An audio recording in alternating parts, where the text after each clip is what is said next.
What is good, everyone? This is the All Facts Podcast here. I'm your host, Haris Fikar, and today we have another episode. And this episode is going to be a little bit different because I don't normally dive into politics or into sociological cultures and everything. However, my guest here is a very big advocate and he loves to talk about these videos. And Steven, care to introduce yourself? Hey guys, I go by Compass and Co. online. I like talking about, sociocultural critique, if you will, just kind of what's going on in the world. That's the kind of stuff I love. I studied history and studied social history, so that's my bread and butter, if you will. And I'm excited to talk, and I'm appreciated that you had me on. Yeah, no, one of the few things I was always thinking, oh, I kind of want to touch more on the politics side because there's a lot happening in the world. And I said, but I need to find the right guy. And then when I met you, I said, okay, honestly, this guy with the Compass and Co, he makes interesting videos.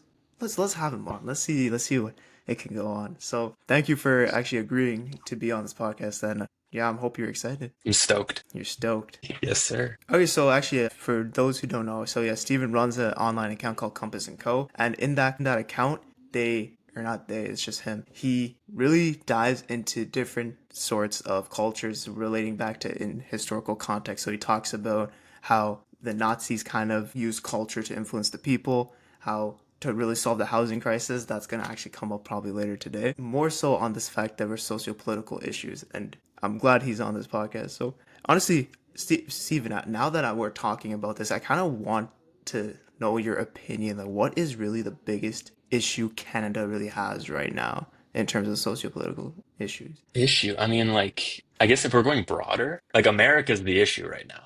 You know what I mean? Yeah. Yeah, I mean, I think if we're looking at what we're facing. That's really it. There was an article in the New York Times yesterday, and it was talking about how, Trump's talking about the whole 51st state thing, right? Of course, And yeah. but New York Times had some sources for like the actual calls that were going on. And Trump like literally mentioned like treaties, like border treaties of like, when they were creating the boundary of Canada and America, right? And he was saying Yeah. like, oh yeah, they're not valid. Like I want to renegotiate them. Like he straight up said that. So honestly, like that's kind of the biggest pressing issue externally, I think. If we're talking more internally, like if we ignore that, my kind of pet issue, the thing that I'm most interested in is migration. I think like I'm German, right? So I remember No way. last decade, right? Like 2015 era. And I just remember I was blessed enough to be able to go to Germany quite a bit. And I just remember going there and just feeling like, oh, like something's off, like something's different. And, the more I read about it and all that, migration was just such a key issue there. And migration is really just their code name for like the rise of like white nationalism, essentially. So when we're looking at a larger thing, I think migration is really what's going to determine culture. It's going to determine society, really throughout the world, but I guess particularly in Canada. Interesting. So when we're talking about the migration, so we're always talking about how immigrants are coming here, and people have mixed views on it. Some people kind of like the idea, or somewhat people don't mind the idea, or people are also on the side where like, okay, fine, maybe we're bringing in too much, and that's making the economy more so not one reliant on them because I know a lot of schools actually like they rely a lot on international students, and that's why they're building the money. But then for Canadian citizens themselves, they're not being built more opportunities because many of them are coming in and taking over while they're taking the job. So what is your opinion on that? Like I think we have to think bigger, right? Like okay, so like one is housing crisis, right? That everyone points Yeah. to like, oh, there's so many people coming in, so housing prices are going up. But I mean, that ignores the fact that Canada's stopped building infrastructure for so long. Like I think Canada never really had a lot of public housing. We had some and it worked decently Hmm. well, but we really completely stopped in the 90s. Like that's pretty much when everything ground to a halt. So we haven't built any public housing for the last 30 years. We're seeing the effects of it. I do believe in a balance of private and public housing, right? Like Vienna is a perfect example of that. They have a really awesome system where they balance private and public housing. But you can't just leave it, in my opinion, to a private sector, right? Because the private sector inherently is there to make profits, right? Which isn't necessarily a Yes, yeah, bad they thing. care about the money, yeah. Exactly, which isn't necessarily a bad thing. I agree that people should be able to build their wealth. But when that's the thing that drives everything, it incentivizes rent to just go up. It incentivizes housing prices to go up. So for me, it's not about migrants. I think if you have good policy, you can bring in as many migrants as you want. And as long as Yeah. you're building stuff, you're good. Yeah, I'm kind of more on the same boat here because why I initially think was it's not a problem bringing the people in. Like, of course, Canada kind of is very where we have people from all over the world, so it's kind of in their identity to really bring people from around the world, especially to bring them to safer land. It's just that there's no system backing them up. You're just Mhm. putting them into this country, expecting them to know what to do, but then how can they do that, Yeah. right? Well, and that's my thing, right? Where it's like, let's focus on that. There's actually, I just got a book I'm excited to read. It's called The Wealth of Refugees. And I think it's a more policy-oriented book, but he's looking at refugees, I believe, in Africa. And he's basically arguing like, okay, how can we and again, refugees is very different than just broader migration, but nonetheless, good points. Where he's looking at like how societies, I believe in Central East Africa, have incorporated refugees into the economy, right? And basically, like the point I'm trying to make is that there's ways to do this. And I feel like when we blame immigration rates for all our issues, it's basically like, okay, thought experiment, right? You turn off all the immigration overnight, which I don't think you can, but let's say you do. It's to zero, right? Yeah, you put a cap. No, they're not allowed Well, entry. yeah, say that Yeah, there's no more migration, right? That doesn't fix how that doesn't make us build more housing. That doesn't make us build more trains. Like it doesn't do anything. It relieves us of the responsibility of having to like think deeper about our issues. yeah. One thing I would say Canada does fail to lack is that especially since people kind of want to move into the big cities. So you have Vancouver, Toronto, and Montreal.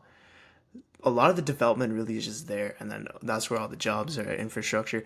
When there's no spreading of the development, it's Mhm. always just in those three big cities. And of course, I think believe Calgary, maybe Halifax, maybe are starting to become more of a big market. But at the end of the day, no one real people want to just mainly go to Toronto, Montreal, Vancouver, correct? Yeah.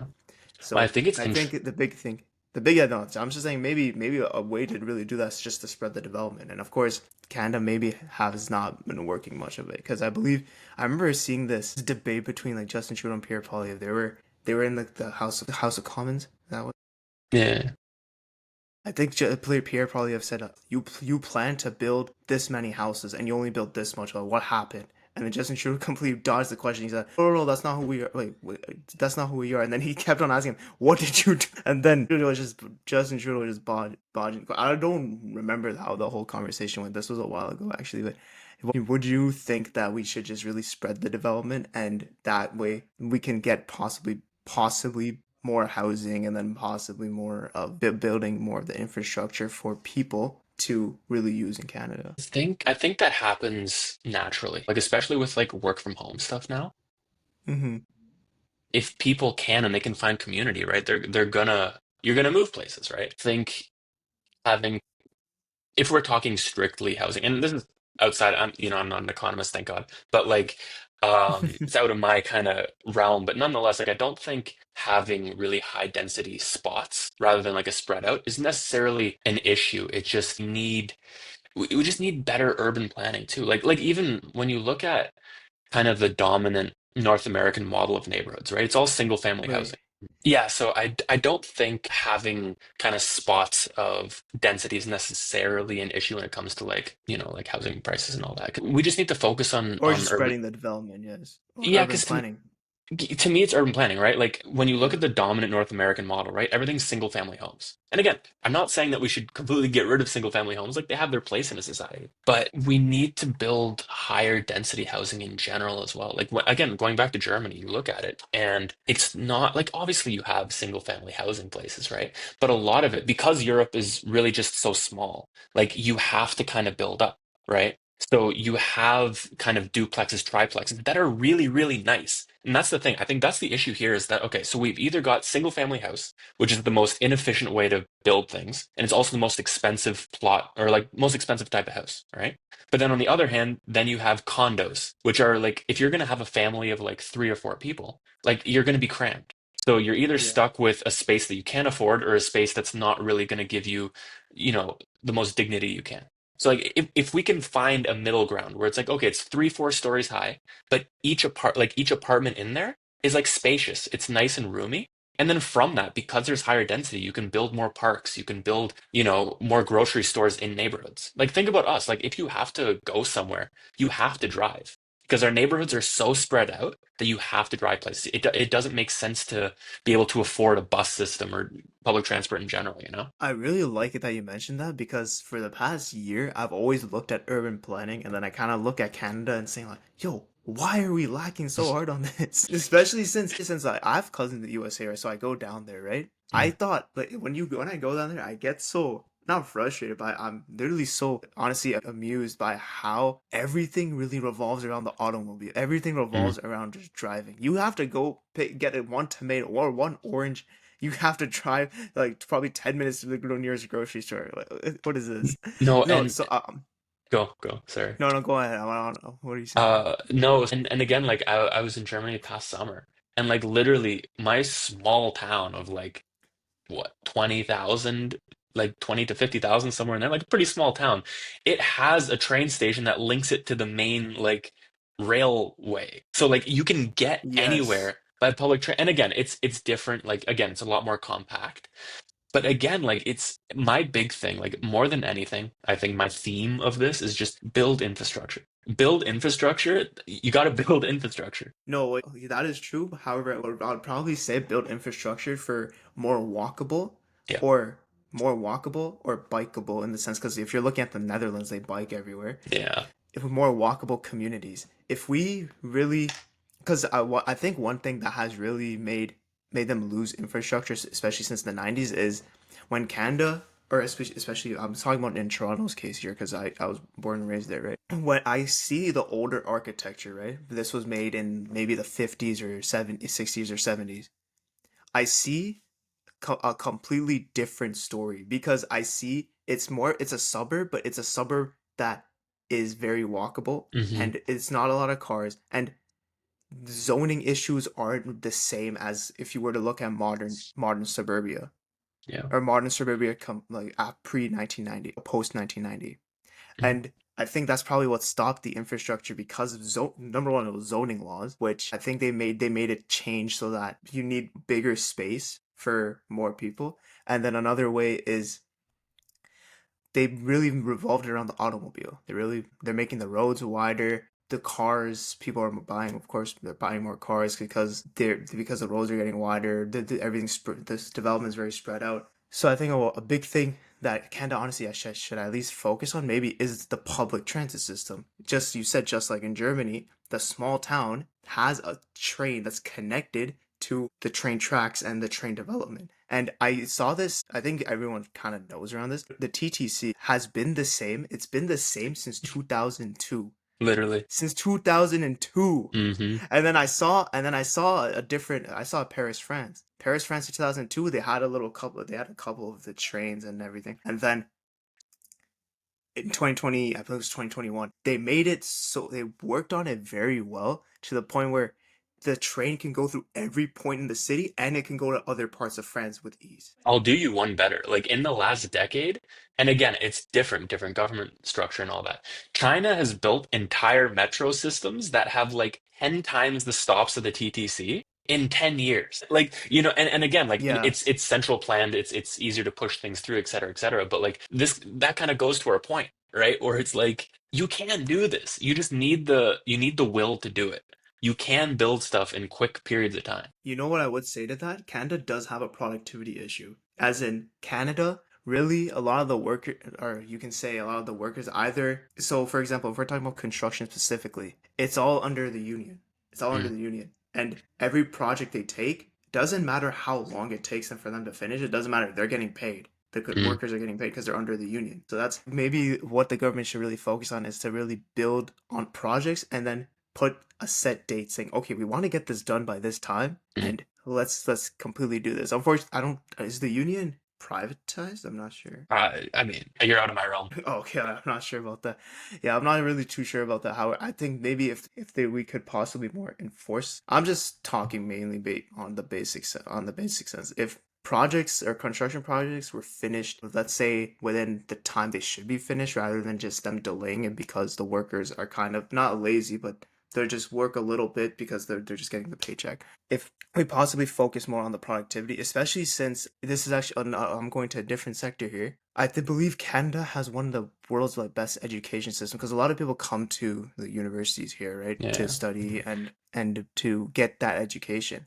But a lot of people that will come here may not stay here. Even Canadian citizens themselves are going to the US because they can probably make more money as the US currency is valued higher. Even I know so many people that say, "Oh, I can't wait to go to the US and get more money." Which number one kind of shows kind of the lack of culture Canada kind of has. Mhm. As in, if you were to ask a US person to move to Canada, and let's say the salary is if you do even do the conversion rates, the salary is two times higher. I wouldn't think the US person would want to move to Canada because they have that culture, they have that identity saying we're American, we want to stay here for as long as we want.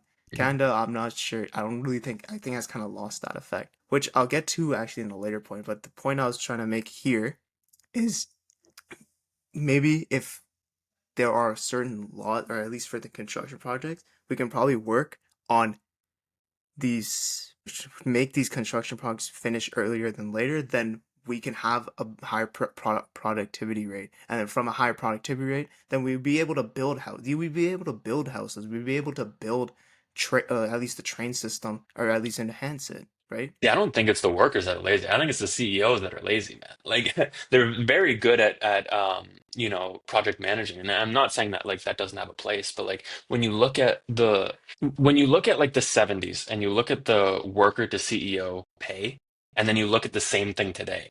CEO to worker pay used to be, I think, like 5 times more to 20 times more, right? Really? Now, That's yeah, interesting. now it's like 300 times. You know what I mean? Where it's Yeah. a hoarding of wealth where if I think to that point of like if you could get people if you could access that immense wealth, like immense wealth and actually use it for public good, use it for funding a bunch of jobs, use it for funding all these projects, right? Like I think that's where it's at. That's our productivity issue, you know what I mean? Where especially like because I think a big thing too, like my entire worldview is built around like dignity. You know what I mean? Where it's like Yeah. you have to have people live in dignity. Everything's on the table. You have to get there, right? And, if we're talking about like just working class folk or just even like middle class folk more and more, where why should you work hard when even if you work hard, you know you're never going to be able to afford a house? Why should you Yeah, work even if you were to hard? save every single penny, you won't be able to afford a house. Exactly. That's my point. So it's like for me, it's like you have to give people a reason to dream. And you have to give people a reason to like to sacrifice their bodies sometimes, their labor. That's a really good point. From you studying history, so you've probably seen how, of course, how the development of many different cities, maybe the big ones around the world have, especially if from someone you coming from a history background, what historical context or what examples can we take from history to really better enhance Canada's economy in that sense, or at least building, or whatever you really think. So what examples from history can Canada really learn from today and really take these principles and then get guided for them in the future? I know that's a pretty very very broad question. You can't really answer that right away. Although in terms of at least like cultural wise and Mhm. sociocultural norms, what really could Canada really bring? I mean, if we're looking at history, okay, I think if we're speaking broadly, right? I think All right, one fine. Maybe let's say maybe an example a former prime minister did that nowadays Canada is not really focusing on. Because if we want to go broadly, you can probably have your answer there. well, I mean, I don't know. In terms of like specific policies of Canadian prime ministers, I can't. That's more difficult. That's out That of one's your realm. that's more. Yeah, yeah, yeah, yeah. No. I'm decent. American history is my thing. Canadian history I know a decent amount, but going back to kind of the broad strokes, right? I think one lesson of history is that you have to pay moral debt when you have moral debt, or your society collapses in one way or another. Right. I think it's shown continuously, right? You can't live unjustly forever, you know? And I think one of the things today is when you look at studies of people saying like, "Oh, are you proud to be Canadian?" That kind of thing, right? Like it's fallen off a ledge. From Yes. even I think in the 2000s, it was somewhat high. was still pretty high, like early 2000s, and now I forget the number, but I want to say it's near or under 50%, right? But I think Let's search that that's up right now. yeah, no, please do. Are you proud to be like was that an article? It's escaping me right now. I remember seeing it somewhere. Okay, this is from Reddit, so I don't know if we could take this with a grain of salt. Or it's not giving me an actual number. Okay, so it says in this article from Global News in 2023, it does say that more than half of people in Canada say they're proud to be Canadian, but nearly half has said their pride has failed they changed. Right. And it's So palpable, right? Like we can feel it. It's yeah. still high. It's still high, regardless of what the number is. Like it's high, right? And Well, you're taking a population of like 40 million people, so of course, like, it yeah. shouldn't be too bad. If it was like let's say 10% saying we're proud to be Canadian, like okay, then we'd see it everywhere. Yeah. No, but still, I mean, still, that's pretty significant. And I think this speaks to a few things where, like, one, I mean, there's a lot of things too where it's like when you look at the foundation of Canada and all that, like, there's so much moral debt yet to be paid to Indigenous folk and all that, right? Where it's like, how can you be proud of something in that given state, you know? And I think if we're talking about Canadian identity, like, that's what you have to do. You have to pay that moral debt with Indigenous folk. That's how you bring, and maybe that means transforming the identity. Maybe that means that Canadian, as we understand it, no longer exists and it's something new. You know, maybe that's the case, but I think that's one of the big roadblocks where it's like when you're staring in the mirror and you don't like what you see, you have to change it, you know? But I think the second thing is also like, I think the model that we operate on as societies of like what a country should comprise itself of, right? We largely work off the nation state model of like 19th century Europe, right? Where the entire state should be populated by a single peoples.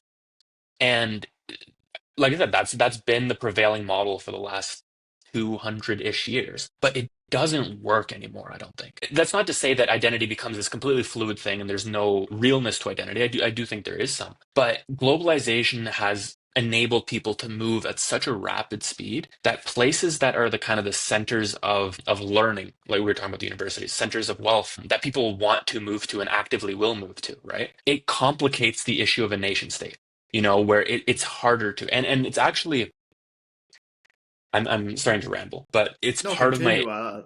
It makes sense. it's part of my issue with Europe as well, where and America to a degree, Canada, I don't know. I don't understand Canada fully, but I think maybe we're all right. Canada and America, for a lot of like historical reasons, particularly like being settler colonial entities, right? Is that the identity of what it means to be American, to be Canadian, is entirely a civic identity. In meaning that like when you claim to be Canadian, it's not on the basis of an ethnicity, it's on the basis of like culture essentially. That like I agree with, you know, the Canadian Charter of Rights and Freedoms. I agree with like I like Timbits, that kind of thing. You know what I mean? It's not ethnically based. And America, I mean, America seems to be having a bit of a backlash with that right now. So like we'll see how that ends up. But Europe has rejected almost entirely the idea of a civic European identity, where to be European is to be white. There's no other way to do it. So you have, like in Germany, for instance, you can have people whose grandparents were, you know, Turkish immigrants to Germany who were born there, and let's say like, Yeah. you know, in the 40s. Like this is a genuine possibility. They were born in the 40s. A person today who's still identifies as like Turkish German, their grandparents are born in German, but like white Germans will not acknowledge them as European, even though they don't know anything else, you know? Yeah. So to kind Although of they go, probably would say they're Turkish more than German, right? no, not at all. Oh, Because really? there's actually a No, really, I am the like probably the worst person to talk to about Germany right now. no, no, no. There's a really good book called, I think it's Subcontractors of Guilt or Subcontracting Guilt, one of the Subcontractors of Guilt. And it's an anthropological study of Muslim Germans. And it's a really good book. I really recommend it. But I would love to read it. yeah, it looks at like, you know, our age-ish Hmm. Muslim Germans, and like all of them are like, no, I like fully identify as German.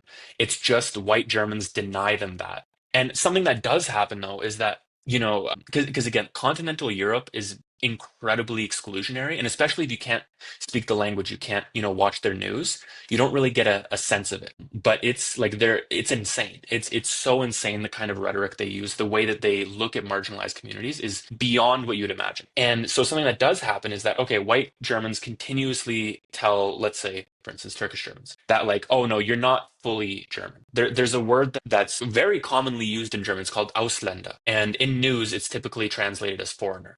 But that misses the crux of the word. The word itself, and it's actually mentioned in Subcontracting Guild. But my mom and I had had this conversation before I read the book. I'm like, something's off with that.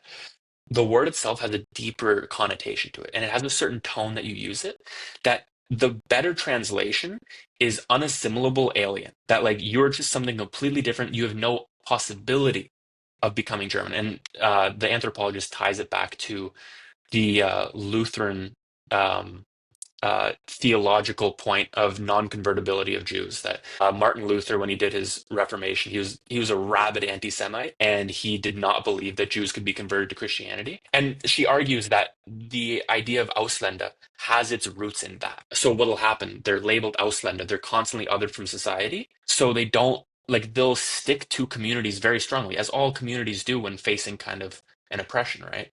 So culturally, they're fully German. Everything they do is fully German. They might still have very Yeah. strong roots, but yeah, Interesting. But well, if we're talking about this on the topic Canada, I don't think Canada really has that connotation. It probably will never. Honestly, no. we don't know. I will hopefully never. I've heard horror stories of like Northern Ontario and like the prairies. Um, like they're just anecdotal, but I've heard some rough stuff. No, and I think that's kind of what I was getting at before my ramble took me over, was because of the nature of how Canada and America were founded, right? As settler entities. Yes. As a settler entity, you have to create an identity that is flexible because you need people always coming in, right? And because of that, and I like to think that like it's reformable. It's not always tied to like that. You can reform it into something that's more positive. I do believe that. Are we there yet? I don't know.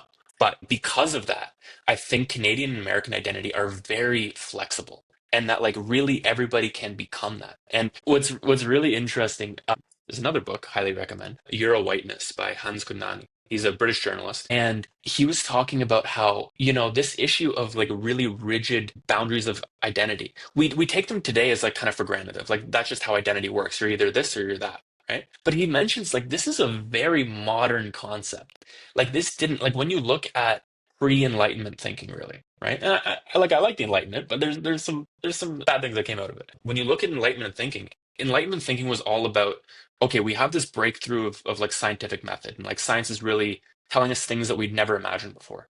But then people thought, okay, we can turn science into everything. Everything can be a science. Everything is reducible to science. But what that meant Yeah. was that it eliminated a lot of the old ways of thinking, and it also turned everything into either this or that, black or white, right? So Really, that's interesting. what Kunani mentions is that, okay, when you look at like religious identities in the past, when Europe was, for better or worse, because even now like there was a lot of religious diversity that again was pushed aside because of it, but when Europe was considered, just Christian, that's the identity. That Yeah. especially when settlers first came to America, they didn't identify as white. They identified as Christian, right? When that was the main identity, yes, there's boundaries to it, but it's flexible. If you move to Europe, for instance, and you become Christian, now you're in, you know. And again, there's still issues with that because if you're from a marginalized group, you're kind of cooked, as Jews were for like Or if you're 1,000 years. not white, you might be. Yeah. That's another. Well, That's and I think that's largely the thing of modernity, right? Is that like our idea of whiteness is entirely new. And there is like the Roma, who I believe scientific consensus they migrated from like India-ish, right? And then they've faced persecution in Europe for thousands of years. But that idea of whiteness and discrimination upon whiteness is a modern concept that comes out of the Enlightenment. So and that's my point, is that now that we've kind of ditched all these, or at least like if we ditch flexible boundaries, you're left with these issues, like you said, of like, oh, if you're not white, you cannot be considered the in group by the internal logic of the system. so. That's an interesting point. Because are you saying that these countries that really hate the marginalized groups and they don't really identify with them, are they kind of on that downfall? Like you're saying, like That is Europe, kind like of Germany, I France. know that is a very sorry Like you're saying, like, sorry, in a general ask again. economy sense, yes. Because the reason why I believe that USA, or at least I'll say USA, at least the reason why it was always kind of at least the hub for of why people want to move there, build an economy, or why the economy grew, was because they didn't care about who you were. Because yeah, of course, Canada, USA, they were a settler economy. They were set. How it started was that it was settlers. They came from Britain to USA and said, okay, we're gonna adapt this place. We're gonna have our own identity, But you know what we'll do? We'll call other people in. We'll have DEI. We're gonna bring people from around the world. No, no, but I'm actually being for real. Like we're gonna call people Yeah. from around the world. They'll be able to work with us. They'll be able to possibly buy our house.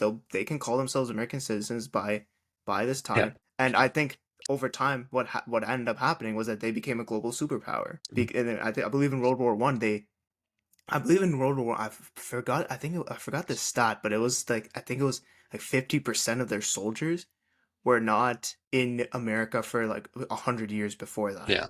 Or their families weren't there, and that I honestly what probably helped them win the war because they brought people from around the world. And because people that honestly went there decided to stay there because they were able to buy a house, they were able to be call themselves American, and they were able to. And Canada kind of has the same thing too. People came into Canada, and Canada accepted them, said, okay, yeah, you can also if you feel that you're yeah your distance from home you can the melting pot culture, you're able to practice your culture, do your beliefs, but yeah, fine, you're just going to be called Canadian, and you just have to follow our laws, and if you do that you can do whatever you want. And I think Exactly. that's what made them at the top, that they were able to call from different groups of people, and that's what is what making people do now. People nowadays are still trying to do that, and that's what made them win World War II. That's what made them win the Cold War. At least USA, that's what made them win the Cold War, and that is essentially how everything has kind of worked out in their favor. Now, I see this trend where USA. I'm not sure about Canada. We could probably talk more about Canada later, but I would think USA honestly right now is on a downfall. They're cooked. I guess another book recommendation. I have The a video second recommendation. I believe Uncivilized actually summed this up pretty perfectly. They said the Romans, they ruled for many years. They went on downfall. Ottoman Empire, they were the longest Muslim running empire in the world. They eventually went to downfall. Will USA ever fall similar to them? And they made some pretty good points that honestly I believe it. mm, I believe there's also one thing USA kind of has, but I'll let you talk to what you were initially your point. yeah, no, I mean I think again it's one of those things where like I do put I think more emphasis on culture than some people, but I think at the end of the day, again, it's one of those things where you either need people to be able to achieve something economically or achieve something ideologically. You know, where when you look at, I mean, if you take an Islamic example, right, the Hijra, right? Yeah, the Like Hijra. you know, if we're going to secularize it a little bit, obviously there's more theology, but if we're going to secularize it, right, like people did that because they had an ideological motive. They're like, okay, if I do this, like I know I'm fulfilling my purpose. My ideology is giving me my purpose, right? You look at the settlers as well, right? Yes, there was stuff like, oh, I could own my own land and all that. Like, okay, you and like the five other people in your colony, right? Like, there's also an ideological thing where it's like, okay, like when you read, I think it's John Winthrop, the Puritan guy who came over, and he was the lead colonist of the I think Massachusetts Bay Colony, and he writes a letter or gave a speech or something right as he was coming over or on the boat or something. And you can tell by reading it, it's like, no, like he feels that he has a mission. Like he's like, okay, I'm going to like, and again, there's heavy critiques of like the settler colonial nature of it. I'm not disputing that. But purely just looking at the like what gives people the drive to do stuff. When you're reading his stuff, like it's very much like no, like he's willing to sacrifice. He's willing to come to this place that, at least for Europeans, is, you know, there's not as much opportunity, but he saw potential, right? And again, probably not super just to just take indigenous land to do that.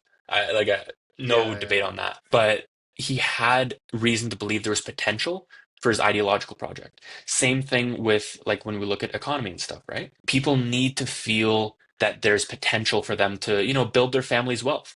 And if that's not the case, they need to be able to build, and, you know, their ideology needs to have potential as well.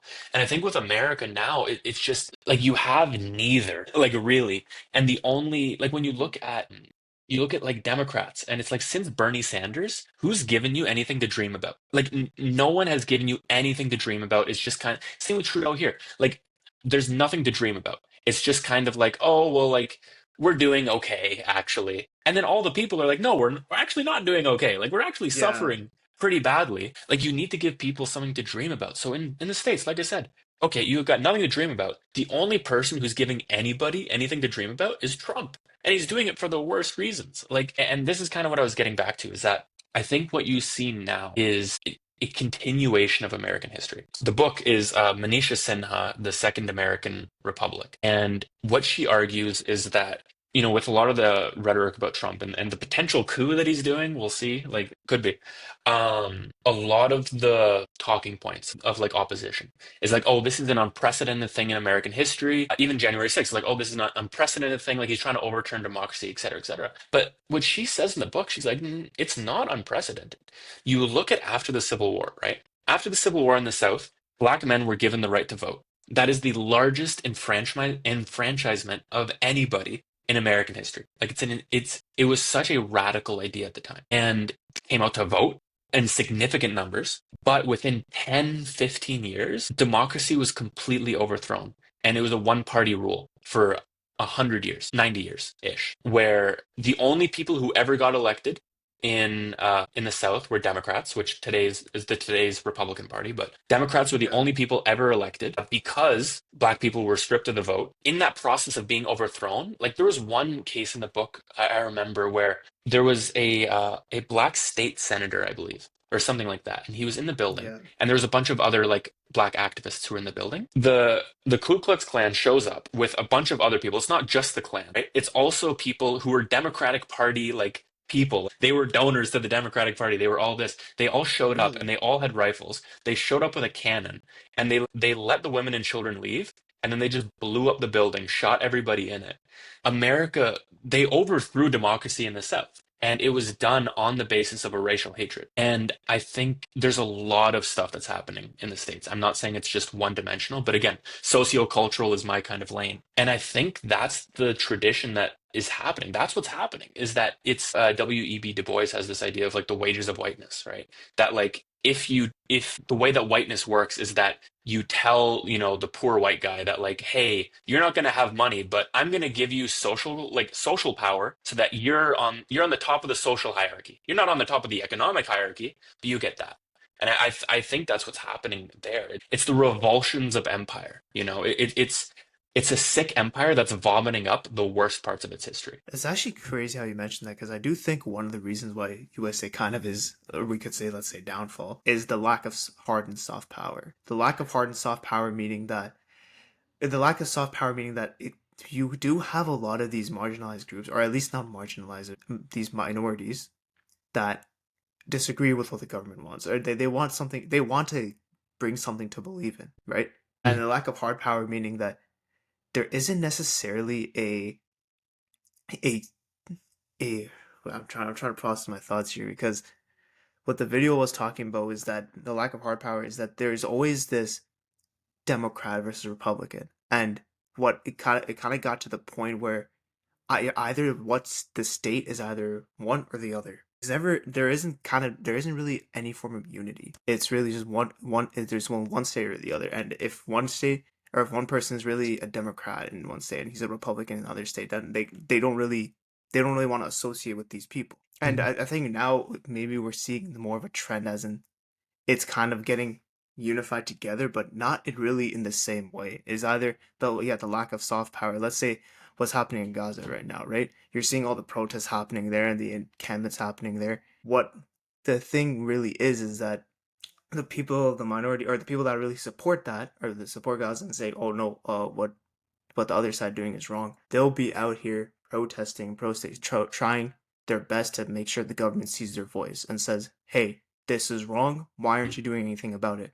And then what you'll have the other side saying, "Oh no, all we care about is just our allies and making sure our military bases out there because that's what all the USA really cares about is really the military. They spend what like 75% of their wealth So there, maybe much. more. And honestly, I like the other point you were making where people do need something to dream about. And I do one of the reasons I do think USA could also be on a downfall. So the first two reasons were lack of hard power, lack of soft power. Lack of hard power meaning that there's no sense of unity. One is either Republican, one is either Democrat. Two meaning there's a lack of soft power, as in the minority groups are really trying to bring, or the marginalized groups that are really trying to make sure the government is built off one word or built of doing what's justice and doing what's right. Third reason is the economic disparity because it's either Yeah. you're at the top or it's either you're really at the bottom. And that is actually what happened to the Romans and what led to their downfall. There were not a lot of people in the middle. It was either you were really poor or you were really at the top. And maybe USA might be getting towards that because number one, USA did kind of lose their American dream thing. The American Yeah. dream was really people could go to USA, work as a carpenter, and they'd be able to buy a house, raise a family on a good single family home. Now what's happening? The prices are increasing. Houses are probably being built, but then due to zoning laws, maybe not there's maybe too much space for, let's say, a family of four. Like a family of four, let's say having like 3 to 4 bedrooms, let's say around that. And then essentially what you have here is that you have all these houses, but none of these people can afford it. Only the people that are at the top can afford it. Yeah. No, exactly. And like for me, it's like there's still some social mobility, but you have to be so driven to do anything. And I think that's an issue really where like because okay, if you want to be like a consultant, you're gonna be chilling. You know what I mean? Like if you work, if you just grind, you torture yourself to like get into all the programs, to do all the things, to be a consultant, make like 200, $300,000 a year, right? That is possible. You know what I mean? Like you can be poor and get there. It is possible, but not everyone is that. And my biggest issue is Mm, that so many people like they'll look at the exceptions and they'll say, no, but it is possible. So really, it's just like you're not working hard enough, right? But you can't have a society that's filled with exceptions, you know, because okay, yeah, so let's say that every single person is like, okay, I'm going to be the consultant. Then you're not going to have consultant jobs anymore. You know what I mean? Like who's going to yeah. and also, if everyone's a Or you don't consultant, have people to consult with, because if you're just having exactly, what else are you exactly. doing? Exactly, right? So like you need to build societies where your average person who isn't like super ambitious, but like, you know, wants a family, wants to like treat them well, et cetera, et cetera. You need societies that are able to give that person dignity, you know, and that's who it has to be built around. Because yes, if you're ambitious, you can do a lot in this society for sure. There's more to society than just that, you know. So where do you think Canada is kind of heading into this regard? Because it's not necessarily on a similar track to USA, really. Because what Trump really is trying to do is bring. So he brought the tariffs over to Mexico and Canada. And I think he also has like an interest in Greenland because of the Hmm. resources, and USA itself typically are always at the forefront for when it comes to natural resources because you see, I think believe in Antarctica. If all the ice Canada is has the most mines in the world, though. We own 50% of the world's mines, so we're also a colonial power now. You are we are. Honestly, I don't know. Say you. I'm a Canadian too. Oh, well, we are a colonial power, and that's. But I do believe what USA is always trying to jump at it because Yeah. in Antarctica, if you were to dig, I saw this video earlier. If you were to dig, keep in mind like these videos are from like very good channels. Like, they're from Hmm. vlogs. They're from the. I'm not watching these random people. If you were to dig all the ice into Antarctica, you'd be able to find, I believe it was, I forgot the number, but it was such a large amount of money of natural resources. And USA is right now trying to they have built something to dig it. That's why they have people settling there to work on these things. So if there was one way USA could kind of, let's say, stay on their track, it would be because they're building wealth through natural resources. See, I One thing think I would like, say, sorry, go. wait, my last point, I'll get to you later. Trump is trying to get for Canada and Greenland, and the one thing honestly, what he really wants is probably just the land, so that he could possibly build these out. And then he's also trying to make, of course, like America a global superpower to the point where the whole world can call themselves American. Possibly, man, I don't know how. He wants Canada at first. That's why he's putting the tariffs. And it's actually crazy how he as a joke he said, "Oh, why don't you become the 51st state?" And then that just became such a big buzz. And then now No, he's I probably mean, considering it. Yeah, it's the resources. That's what Trudeau said on like he was caught on a hot mic, right? Like he when he was talking just people didn't mean to like say it. He wants the resources. Canada's very resource heavy. Trump doesn't want to have to pay yeah. for it, right? But no, to your point of wants to America to be a global power. I don't know. I don't know anymore. I was talking to a gentleman yesterday who's much more knowledgeable than I am on this kind of stuff. He made a good point where he was saying like what we could be seeing, like America pulled out of USAID, AID, right? USAID, and again, like that. There's a lot of colonial soft power that was used for, like coups were financed with USAID, that kind of thing. But there was also a lot of good that came with it, and there was good things that it did. What the gentleman said was, you know, with all these kind of trends of like, okay, we're pulling away from this. Yes, America still has its military bases everywhere, so for sure, like it still wants to dominate the globe, for sure, for sure, for sure. But I think what we might be seeing now, especially with how Trump is being very brazen with Canada, with Mexico. He wants to invade Mexico too. Don't forget that, right? Like he I wants said to, Mexico, yeah. yeah. He wants to invade the North, right? Which also is the exact same thing Europe is doing with their border. Europe spends The billions of European Union, dollars. right? Yeah, they spend billions Yeah. of dollars every year to prop up dictatorships along North Africa. And what they do is that, okay, so they say, we'll trade with you. Even as deep as like I want to say like Sudan, like the Sahel. Like they'll have these deals with countries basically saying, okay, you can trade with us, but you have to build detention centers. You have to build like stronger migratory measures, which just means killing migrants. Yeah. And that's what America wants to do in Mexico too. They want to militarize the north of Mexico so that nobody can actually get in. But going back to America now, Panama too, right? Same thing. BlackRock just bought a bunch of ports there. So it's Yep. more or less in American hands now. What the gentleman mentioned was that this could be, and this is very early days, so we have to kind of watch and see, but this could be America kind of going into full 19th century colonial mindset, right? And when you listen to Trump, he speaks like an imperialist, right? He speaks when he was talking to Zelensky, right? Or even, I mean, how he treats Palestinians, right? If you don't have Yeah. power, you don't deserve to be at the negotiating table. That's the worldview, right? But more than that, so that's hint one. But more than that, 19th century imperialism, European imperialism, functioned within zones of control, right? Spheres of influence. That every colonial power got its sphere of influence and nobody would compete with one another because then there would be a war. So everyone just steal as much as you can in your spot, don't go to anyone else's, right? And America had a similar version of that called the Monroe Doctrine. That was America's sphere of influence is North and South America.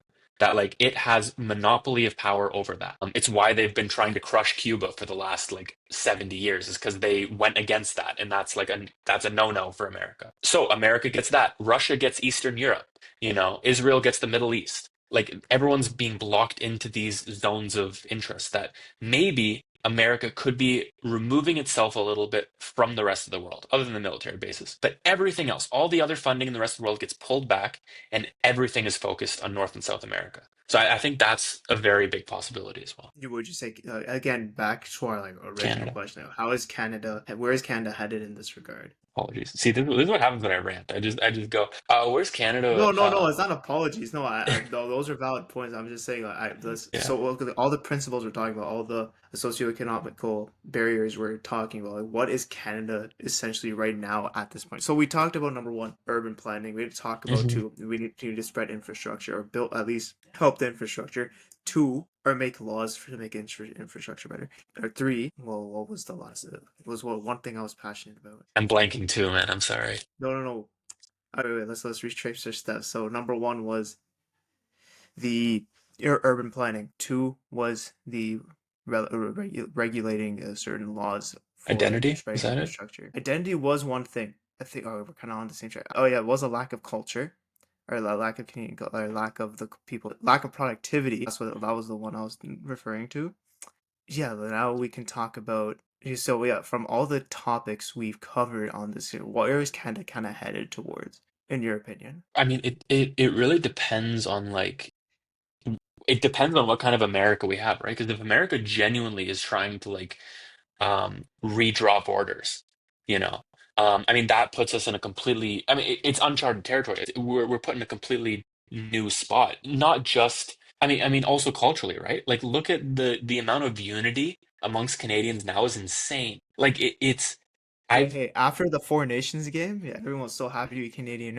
bro, literally, I don't even watch hockey like that, but like the highlights, I'm But you like, felt it. You felt man, it. I posted everything on my story. I'm like, go Canada. Yeah. No, like literally, man, like there's that level of unity that like was unimaginable a little bit ago. Again, I think there's so many unresolved issues. And again, what the one thing that the gentleman that I was talking to mentioned as well was, and I can't speak too much on this, but this was his opinion that Canada's really been papering over a lot of issues it's had for the last 30 years. It hasn't really produced as it could.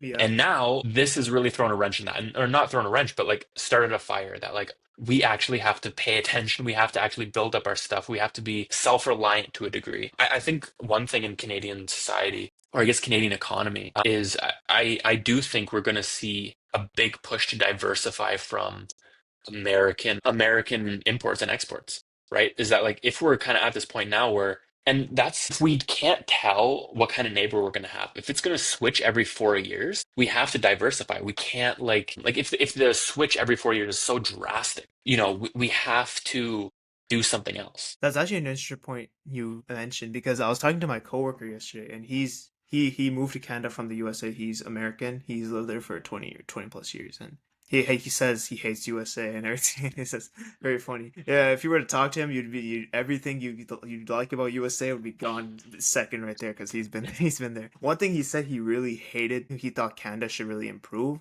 was the fact that why is it that sometimes buying an American good is cheaper than buying a Canadian good? If you were to import something from British Columbia and you buy it from the grocery store, that would cost more money than buying something from like let's say Michigan or like Wisconsin.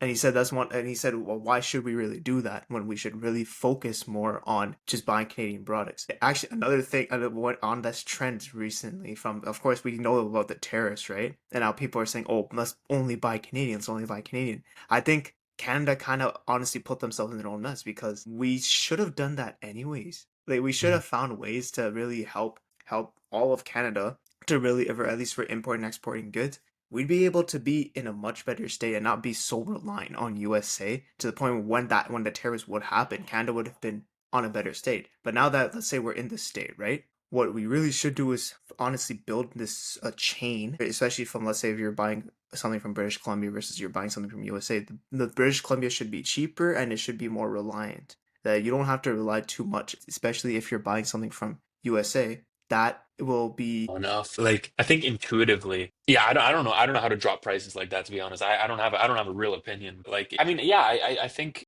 self sustainability to a degree is good, right? Like it must be. one I'm thing I still would say fine. Yeah. is we're kind of, or sorry, continue No, your no, no. Go, thought. go, go. So, so one thing I think we honestly should really focus on is not to be very, or not to have this like overconsumption mentality, or not be Yeah, such a big consumer. And the reason why I say this is because nowadays it's so easy to buy things, let's say from Amazon or from many online stores that can just give it. I know so many, even if you were talking about in an Islamic perspective, it doesn't really say, let's say Islam doesn't really say to very extravagantly. You exactly. should live more of a simpler life than you should. I know this one scholar, Imam Nawawi. He was from a small village, or actually I could be wrong on the scholar, but there was one scholar. He was from a small village, and he moves to the bigger city because he wanted to study. He wanted to study. He went to the school there and everything, right? He went to the marketplace and he said, "Hmm, should I buy this?" Or it was just fruits. He said, "Should I buy this fruit? Like where did it come from?" He kept on asking that the marketer, "Where did it come from? How was it grown? What day of the year?" He's asking all these questions, and at the end of the day, he just said, "Okay, honestly, I'm not gonna do it." So then what he did was that every time he would go back and forth from his hometown, he would take every single food he wanted to bring. He would take every single fruit that he wanted to eat and bring it with him because he said, "No, I'm only eating something that's pure and something where I know it's a sustainable and good ecological practice."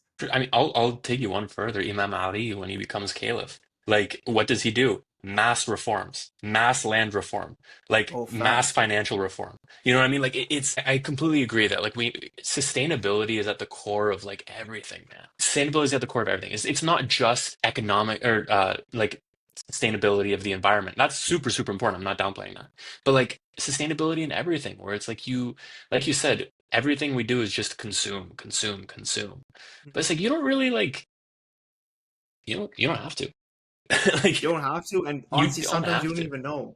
You don't even know where this is coming from and why are No. you buying it. And it has such like negative impacts because I'm thinking, okay, how we like overconsume on food. You know what I mean? Where you're telling me that there's no way. Like, have you worked at like anywhere that does like fast food or anything like that? No, not yet. No, okay, but like the You worked at a amount fast food restaurant? I've worked at a theater and like so like we did like Okay, yeah, food and yeah, stuff at the theater, hot dogs and all that, right? The yeah. amount of Popcorn. food that you throw out, like of like chicken burgers, of like yeah, hot dogs, that kind of thing. The amount of food we throw out because it's like it's past its expiry, which means that just like the place doesn't want to get sued, so like throw it out. You're telling me we got someone to the moon. A few times. We got people to the moon, but we can't figure out a way to like have someone pick up that food and give it to like people who are unhoused or anything like that. Like you're telling me that's outside the realm of possibility for humans? I disagree. I disagree, Yeah, but no, because our 100%. whole thing is consumption, consumption, consumption, we don't think about this stuff. Even if you were to look, we're kind of on hitching this topic towards the Rashidun Caliphate. When Umar al-Khattab, when he created the Beit al-Mal, you know what that is, right? Hmm. Hmm. He created the Hmm. Beit al-Mal so that when people could bring the money does not stay with the, or I for it's where, let's say, because USA can Canada a bit, not as much, but USA specifically is held on a capitalist society. So the money Fully. does not stay with the elite. The money that we should be given, at least in Islam, we actually have the zakat. So that money should be given to those who are less fortunate. Mhm. And then that way you build this like sustainable connection of, okay, people are making their money, okay, that's good. And the money they make is being sent to less fortunate can live better lives. And they could and they also would have something to dream of. They also would have Hmm. something they can use that money to possibly build a wealth and then maybe eventually become one of those people that gives it to another person. So Well, yeah, and yeah. On your point, that yeah, we get people to the moon. We're doing so kind of in a capitalist society today. Yeah, we're here. We've done multiple great things. Like we've gone great development on AI. We've got great mhm, developments on all these technologies because of capitalism. But then we're also in these issues because of capitalism. Like, okay, food wastage. Canada and USA, I believe, have the most food wastages in the world, and a big mhm. reason why there's actually, so on the topic, going back to the topic of urban planning, there's a really good YouTube channel I highly recommend. Watch all his videos. He sums everything up perfectly. Do you know Not Just Bikes? Yeah, yeah, yeah. Yeah, do you watch him like regularly or Not just? regularly, but like I've seen one or two things and like I'm familiar with the channel, yeah. Yes, no, no. He always talks about how urban planning helps with social cultures and and even psychological issues too. But one Fully. thing he did say was food wastages. And Canada USA have food wastages because they when they go grocery shopping, they buy everything in bulk, great big size, like bulk sizes. They buy everything in bulk size. While if when you go to the Netherlands or Europe, you don't really buy everything bulk size. You just buy everything for what you need. You only buy Yeah. things for like basically what you need. Okay, you want to make something tonight? You go to the grocery store, buy little things. Okay, that's all you need. Although in Canada, USA, you buy everything in bulk sizes. One of the few things in urban planning is that because everything's running on the automobile, that's exactly what makes it that way. Hmm. And back on the point on food wastage, if we were to, let's say, help on urban planning, improve on urban planning, improve public transit, and help productivity levels, if in terms of food wastages, we have the system. I'm not saying implement Sharia law. Like, that's a completely different. That's a completely different debate here.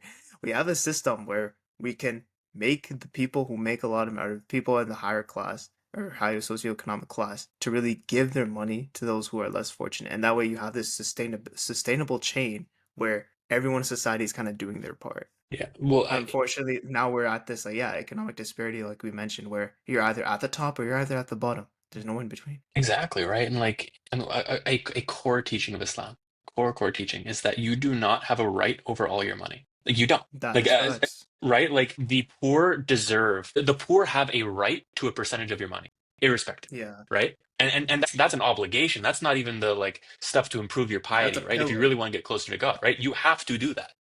Yeah, That's the thing with today where it's like we don't have that belief, you know. It's well, I made mine, anything that I give you is out of generosity in my heart.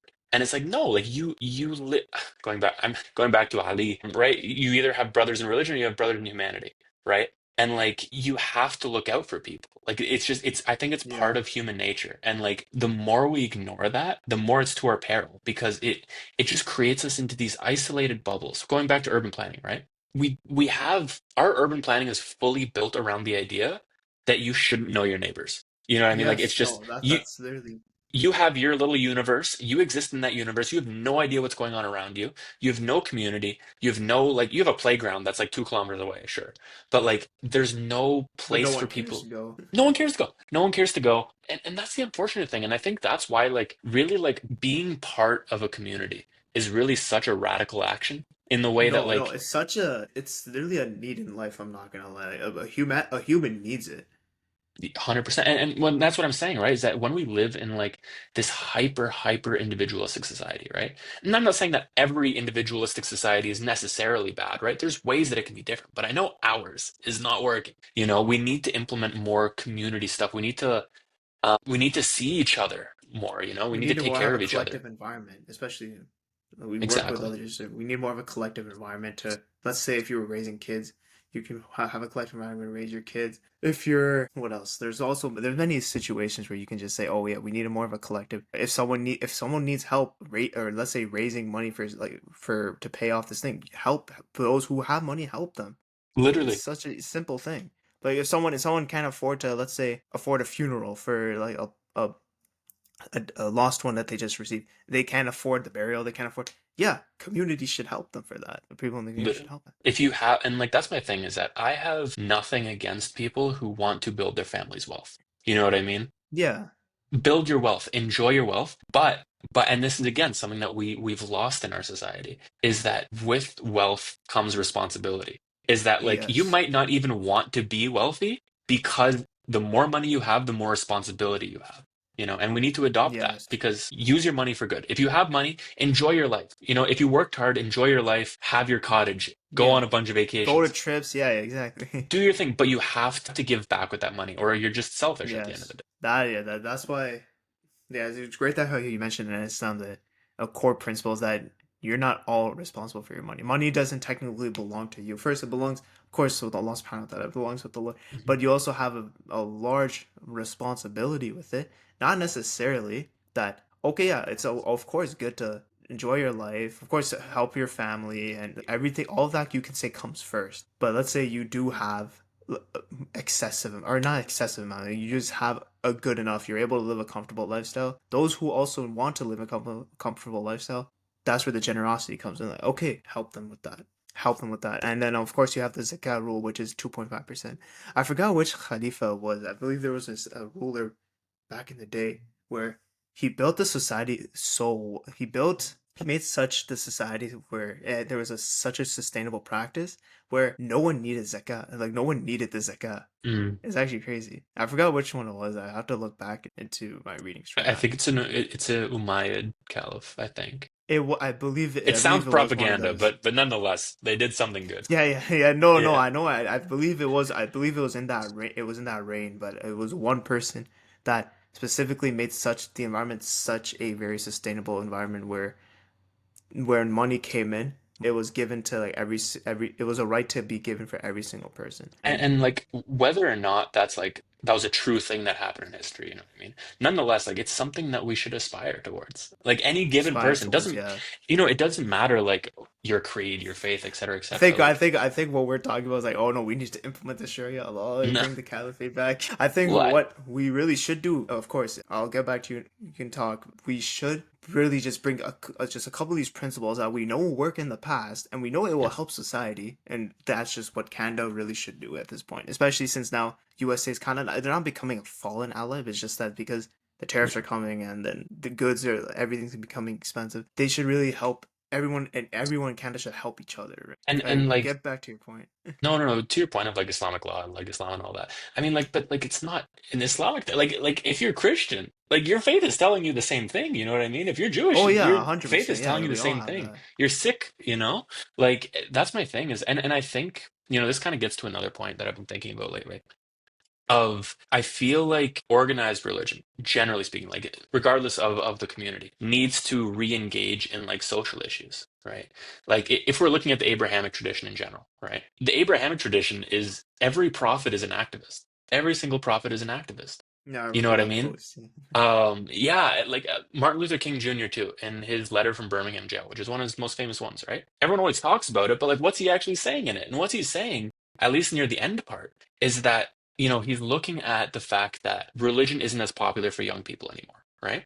And he's struggling with this. He was a pastor. He's a very like he's a doctor at like 23. Like he's an incredibly intelligent man, and he was like sad about that because he's like, okay, why aren't people there anymore? And it's only gotten worse now, right? And what he said was that, religion at its core, when religions first emerged, they were always looking at like how is society failing and how can we make it better. But I think what's happened now is that it's just turned into this thing where it's like religion's about, you pray and then you're done. You don't think about what we're saying of like, you have to give your money to those who are hurting. You have to like help people and all that. And because of that, like it just becomes this thing that's kind of meaningless. That it's like, okay, you have this community, but it's not actually doing any of the things. That's a whole nother point. But Yeah, I could also bring another point on top of that, but we're gonna probably get into the rabbit hole. Because I would say like that's technically the devil's trap. Like he wants people to forget about religion, and then that's what. But then he wants people to really form ideologies and then make world run on those ideologies. I Mm, do remember seeing this point a long time ago where when you look at the let's say we're talking about in Canada, right? We have conservative, we have liberal. We have two different parties, right? One of them is saying we are right because we follow X, Y, and Z. We follow X, Y, and Z. The other is saying, no, you're wrong. This is how society should run. We have X, Y, and Z. When you look at these points, they're made from man-made ideologies. mm, They trace back to man-made ideologies for how a society should be ran. Because although everything has its pros and cons, no, this is how we should run our societies. However, mm, if you look at, let's say, the Russian Caliphate or other Islamic empires, there is should a divine, or even in religious societies, mm. a society that was run because of religion. You can see even say the Romans had their thing. I'm not actually the Mongols aren't really like the Christians and everything, but they do have their own things. They have their spiritual. I don't know what religion they came from, but you all find, let's say, the Sasanian Empire. They were Zoroastrians. What these empires really they originally were ran upon was divine guidance. They or not divine guidance was what they believed was divine guidance. Russian Caliphate, they had Islam to set their morals and set the tone and set the structure for how a society should be ran. And then if essentially later on that also gets lost. And yeah, your point on how prophets essentially are these religious figures such as Abraham, Muhammad, and Jesus. These guys were just right, people that lived in society, and they were going against what the society was telling them, saying, "No, this is wrong. What we should do is X, Y. We should do these points because this is what's going to help us." But they also had the advantage of saying, oh, "We're called upon God to tell you these things." Yeah. No, but I mean, I think even, because I think it's a common thing, right? Where it's like, oh, like the ideologies are man-made, but I think a lot of religion is also man-made in the sense of like there is for sure divine, like I believe in revelation, I believe in Yeah, divine yeah. guidance and all that. But I mean, even you can find scholars who have opinions that are so different on the exact same source material that you would not expect them to be the same thing. You know what I mean? And I think a lot of the time what happens is that people use that term of like, this isn't man-made. This is very clear for us. But nothing is ever clear. Like everything is open to interpretation. I think that ends up Well, just no, yeah, being, it is encouraged yeah. for us to interpret No, no, no, no. But whatever but we my hear. point more so is that like it can become a religious mode of thinking can become just as man-made as any given ideology. Is that it's just as susceptible to it.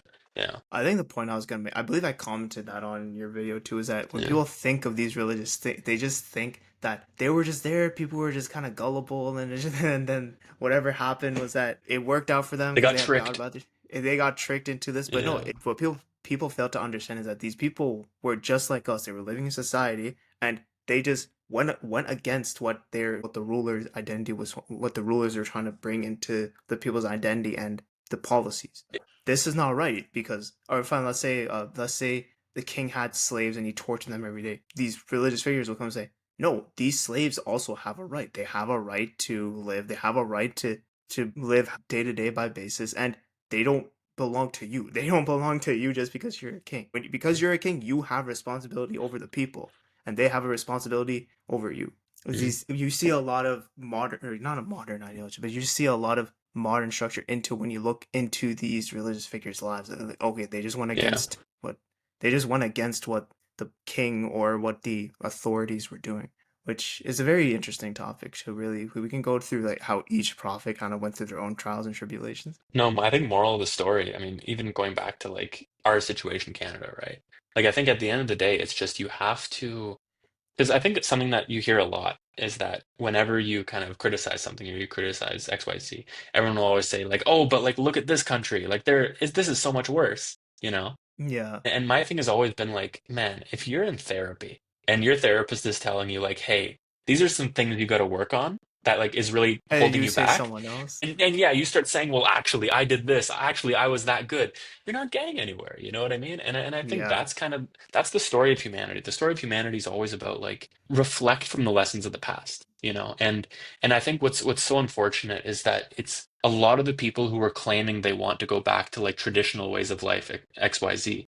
The same people who are calling upon the past as like this was better refuse to take the lessons of the past. You know what I mean? Where it's Yeah, like that's a you. pretty good point. So I think the question for us, again, we go back is how do we change that? I think there's so many different ways. I think whatever for me, it's like okay, everyone has given talents. You know what I mean? Like you're given certain talents, and you have to make the most of them while still recognizing that responsibility you have to people. You know, we were kind of talking about this before, where like okay, so say that you're someone who's like very good at making money. You know, like you just understand business better than anybody else, right? Yeah. Okay, so what you should do is you should give tons of money to like the philosophers and the scientists who also have that who have a skill in that and who also want to help people, you know, use your talent. And then the person who's the philosopher, you're naturally gifted in philosophy, create philosophical systems that care about people, that like work out those kind of issues from the money you're getting from the other person. You know, everyone can work together using your talents. Well said. Yeah.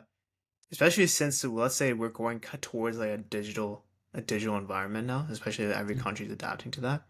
You honestly could say that a lot of people will say, "Oh, if you don't know how to code, that's a thing in the past." Right?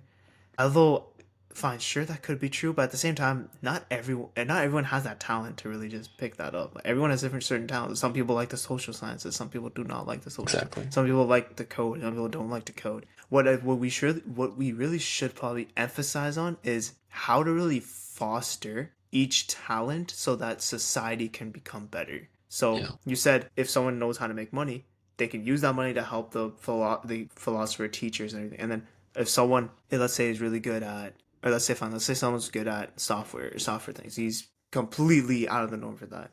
Help him or foster and tell him, okay, use your talents and innovate. Or try to make Mhm. something out of it so that it could help our society. And then someone that is good, let's say, in your case, studying history and or I don't know, I don't know how exactly you want to frame it this way, but let's say someone who wants to study the social sciences or someone who wants to be like a therapist, and you tell them, okay, let's foster this. Use what you know to help people that are going through certain psychological issues. Help people that if people see people have anxiety or people that have depression, help them. What is the problem that they have?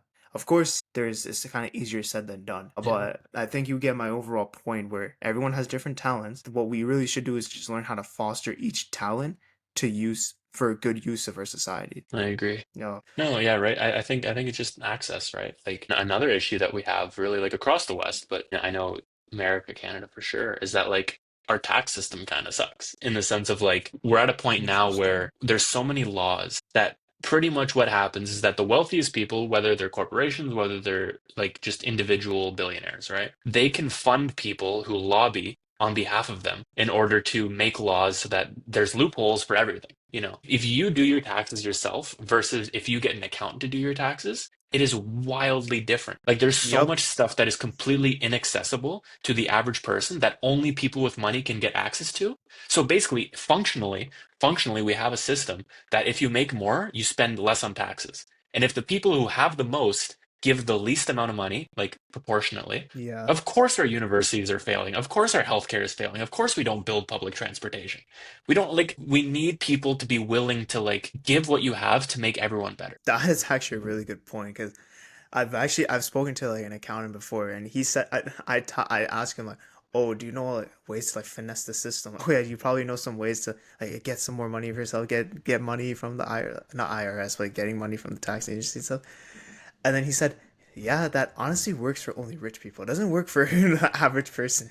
And I Yeah, said, okay, yeah. So I think the general idea is, that, of course, people probably just need to realize that, again, with more wealth, you know how when it's Peter Parker's Spider-Man, they say, with great power comes great responsibility. Let's of say, course. with great wealth comes great responsibility. Yeah, exactly. Okay, now that we're nearing the end of your Steven, if you have any closing remarks you want to give, please give so. Check out my TikTok, my Instagram, both Compass and Co. I have a Substack as well if you like reading stuff. So check those out, subscribe, and again, thank you so much for having me. Yeah, I learned a lot actually from even reading his, or not reading. I saw the videos. I want to read the Substack because I have it and I read a lot of them every day. I used to make newsletters too, but then that's been not my specialty recently.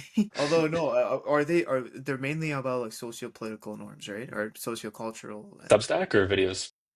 both of them, right? Or is not the same? Yeah, yeah. Yeah, no, no, no. It's pretty much just whatever I find interesting in that moment. I'm like, hey, let me Let me do like a 2 minute video on this. And what about the Substack? Same thing? Substack, yeah. I usually try to do, I'm trying now to do like one kind of short, maybe 500, 800 word thing like every week. And then every month I'm going to try to put out just like a bigger article where I read some books and just kind of give you my opinions on. So the one that I hope to be coming out by the end of this month, like end of March, is based around Edward Said's Orientalism. And then I'm looking at some other books as well to kind of supplement that. Okay, yeah, that's great closing remarks. Even I'm glad you were on this podcast. Based off the time, I can say we had great conversations. I really hope, let's say we can say someone in the government can watch this and then they'll probably pitching ideas to implement it. Hopefully, man. No, this was Yeah, lots of fun. Thank you so much. let's see. All right, Steven, thank you for being on the pod. And also, I'll put the link in the description for your Instagram and Substack and everything. So don't worry about that. Everyone here, yeah, if you're listening here, let me know what other topics you want me to indulge on, or if you want Steven to be on again. I would love to have that. So let's see. This is the All Facts Podcast. I'm Harsh Vikar, and I'm out.